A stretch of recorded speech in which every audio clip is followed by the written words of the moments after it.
Pregnant হওয়ার best সময় বা সঠিক সময় জানার আগে আমাদের কিছু জিনিস জানা খুবই জরুরি। সাধারণত এই সঠিক সময়টা বের করা যায় তাদের জন্য যাদের প্রতি মাসে নিয়মিত সুস্থ পিরিয়ড হয়। ধরুন কোনো মহিলার ২৮ দিন পর, পর পিরিয়ড হয়।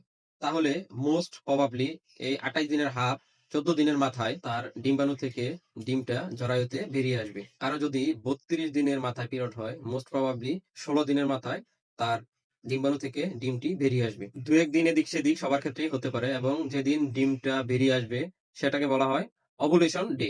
আর ডিমটা বেরিয়ে আসলে জরায়ুর মধ্যে এই ডিমটা ১২ থেকে ২৪ ঘন্টা বেঁচে থাকে।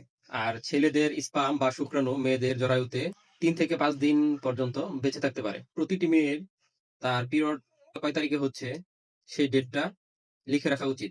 তাহলে কি হবে, আপনার ওভুলেশন ডে কবে সেটা আপনার ধারণা থাকবে। যেদিন ওভুলেশন হবে তার ৩ থেকে ৪ দিন আগ থেকে আপনাদের বাচ্চা নেওয়ার জন্য ট্রাই করতে হবে। সেই সময়টা যদি আপনারা বাচ্চা নেওয়ার ট্রাই করেন তাহলে বাচ্চা কনসেপ্ট হওয়ার হাই চান্স থাকে। আর এই সিস্টেমটা যাদের প্রতি মাসে সুস্থ মাসিক হয়, পিরিয়ড হয় তাদের জন্য।